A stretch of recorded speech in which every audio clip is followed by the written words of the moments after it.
रंडीबाजी करना, जुआ खेलना, मदिरा पान करना, हर वह गलत काम किया जिससे उसकी दौलत दिन ब दिन बहुत तेजी के साथ कम होने लगी।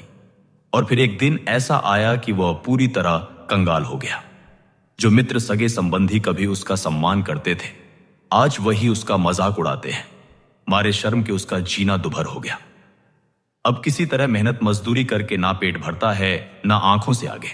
नवयुवक बोला, महोदय, जब मेरे पास खूब धन था, किसी चीज की कोई कमी ना थी, तब मन के वशीभूत हो मैं बहता चला गया और अपनी हर मनमानी पूरी की। अब पछता रहा हूं। तब राजा विक्रमादित्य बोले, कैसा हो तो अगर समय पीछे चला जाए, कैसा हो अगर फिर से तुम्हारे पास वो गवाई हुई धन दौलत वापस आ जाए। राजा की बात सुन नवयुवक बोला, महोदय, ऐसा तो कदापि संभव नहीं, पर मैं इतना जरूर कहूंगा, अगर ऐसा हो जाए तो अब इस जमाने ने मुझे धन का महत्व इस कदर सिखा दिया है कि अब वह कदापि ऐसी भूल नहीं करेगा।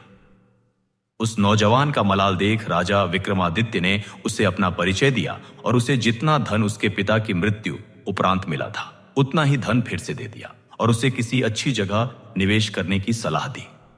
समय बीतने लगा। 6 माह का समय अब पूरा होने को आया था।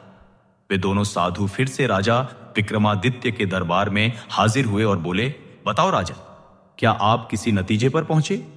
दोनों साधुओं की बात सुन राजा विक्रमादित्य बिना कुछ कहे सुने उन दोनों को अपने साथ उस नवयुवक के पास ले गए। नवयुवक अब पूरी तरह बदल चुका था। उसने सिर्फ 6 माह के अंदर ही व्यापार में काफी तरक्की हासिल कर ली थी। राजा विक्रमादित्य और साधुओं को आया देख नवयुवक ने बड़े सम्मान के साथ उनका आदर सम्मान किया। असमंजस में फंसे साधुओं की समझ में कुछ नहीं आ रहा था। उनका आशय समझ राजा विक्रमादित्य ने उन दोनों साधुओं को उस नवयुवक की पूरी व्यथा कह सुनाई और बोले, हे अर्शेवर, ज्ञान और मन में से ज्ञान का स्थान ऊंचा है।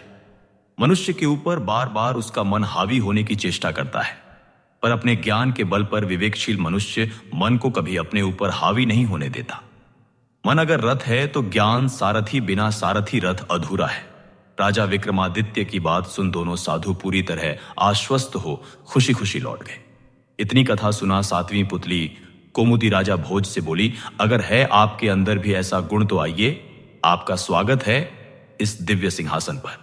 महान राजा विक्रमादित्य की एक और कथा सुन राजा भोज एक बार फिर खुद को बड़ा तुच्छ अनुभूत करते हैं। अगले दिन फिर से दरबार सजा।